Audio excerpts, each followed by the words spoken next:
Hi hello, പുതിയൊരു വീഡിയോയിലേക്ക് എല്ലാവർക്കും സ്വാഗതം. നമ്മൾ ഇന്ന് ചെയ്യുന്നത് ചോക്ലേറ്റ് ടെമ്പർ ചെയ്യുന്നത് എന്തിനാണെന്നുള്ളതാണ്.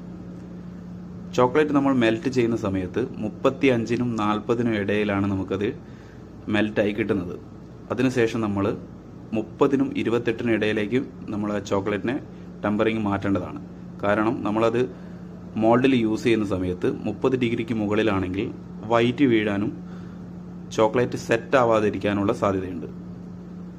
അതുകൊണ്ട് തന്നെ നമ്മൾ 28-നും 30-നും ഇടയിലാണ് നമ്മൾ ചോക്ലേറ്റ് ടെമ്പർ ചെയ്ത് എടുക്കേണ്ടത്. എന്നതിന് ശേഷമാണ് നമ്മളത് മോൾഡിലേക്ക് അപ്ലൈ ചെയ്യുന്നത്. ഞങ്ങളിവിടെ മെൽറ്റ് ചെയ്യുന്നത് ഓവണിൽ വെച്ചാണ്. നിങ്ങൾക്ക് വേണമെങ്കിൽ അത് ഡബിൾ ബോയിൽ ചെയ്ത് മെൽറ്റ് ചെയ്യാവുന്നതുമാണ്. എന്നതിന് ശേഷം നമ്മൾ ടെമ്പറിങ് കറക്റ്റ് അല്ലെങ്കിൽ നമുക്കത് വൈറ്റ് വീഴാൻ കൂടുതൽ സാധ്യതയുണ്ട്. അതുപോലെ തന്നെ ഫ്രീസറിൽ നമ്മൾ എത്ര വെച്ചാലും അത് സെറ്റ് ആവാത്ത ഒരു പ്രശ്നം കൂടെ ഉണ്ടാവും. അപ്പോൾ അതുകൊണ്ട് നമ്മൾ ടെമ്പറിങ് കറക്റ്റ് ആയിരിക്കണം. ചോക്ലേറ്റിൽ ഏറ്റവും മെയിനായിട്ട് വേണ്ടതാണ് ചോക്ലേറ്റിംഗ് ടെമ്പറിങ്.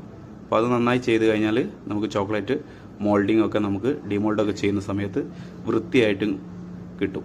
അപ്പോൾ നമ്മളിത് മോൾഡിൻ്റെ വർക്ക് കഴിഞ്ഞിട്ടുണ്ട്. ഇനി ഇത് ഫ്രീസറിൽ 3 മിനിറ്റ് വെച്ചതിന് ശേഷം നമുക്ക് ഡിമോൾഡ് ചെയ്യാവുന്നതേ ഉള്ളൂ. അപ്പോൾ നമുക്ക് അടുത്ത നല്ലൊരു വീഡിയോ ആയിട്ട് വീണ്ടും കാണാം. ചോക്ലേറ്റിൻ്റെ പുതിയ ടിപ്സുമായിട്ട് വീണ്ടും കാണാം. Bye bye.